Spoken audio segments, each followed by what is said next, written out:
A routine stop for coffee on Veterans Day turned into a horrific nightmare for one young African-American woman.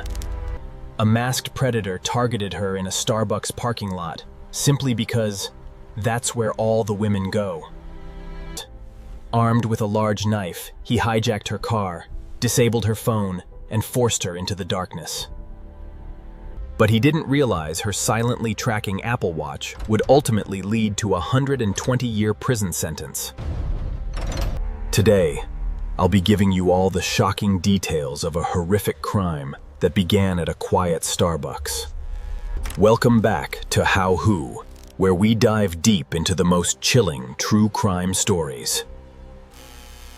On November 11th, 2022, a quiet Veterans Day evening took a terrifying turn outside an Illinois Starbucks. A 21-year-old woman was sitting safely inside her parked car, completely unaware that she was being watched. 42-year-old Timothy Dubois, wearing a mask and armed with a large knife, suddenly forced his way inside. To ensure they couldn't be tracked, Dubois immediately grabbed the victim's cell phone and powered it off. Holding her at knife point, a Caucasian male forced the terrified young woman to drive away from the crowded shopping center.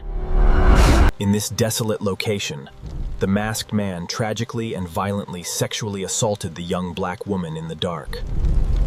They traveled roughly 8 miles away to an unfamiliar, isolated gravel roadway in a residential area of Troy. Dubois chillingly told her he deserved her, simply because he was a military veteran, and it was Veterans Day. He would later confess to police that he specifically chose Starbucks because that's where all the women go. Following the horrific assault, Dubois ordered his victim to drive the car back to the Collinsville business district. Before fleeing the scene, a Middle Eastern man threw a heavy coat over the victim's head to completely blind her. An African-American man ordered the traumatized Caucasian woman to slowly count to 100 out loud while he vanished into the night. 1, 2, 3. The police were called, but with the suspect masked and the phone disabled, the trail seemed instantly cold. But Dubois made a crucial mistake. He didn't realize the victim's Apple Watch was silently tracking their every move. Using the watch's GPS data, investigators pinpointed the gravel road in Troy and meticulously combed the crime scene. On that dark, gravel roadway, they discovered a discarded condom containing DNA from both the victim and the attacker. Investigators eagerly ran the attacker's genetic profile through the police database, but it came back with 0 matches. Desperate for leads, police released a sketch of the suspect and security footage of a car to the public.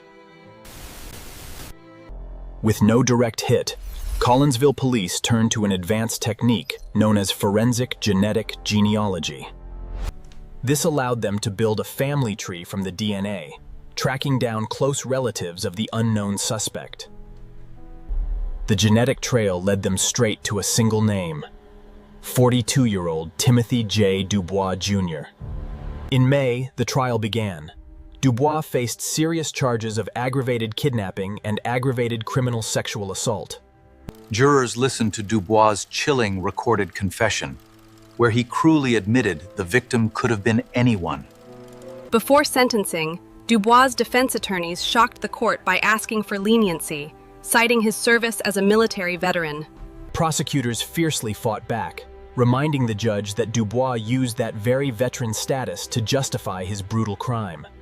The victim bravely testified that he explicitly told her he deserved to have her because it was Veterans Day.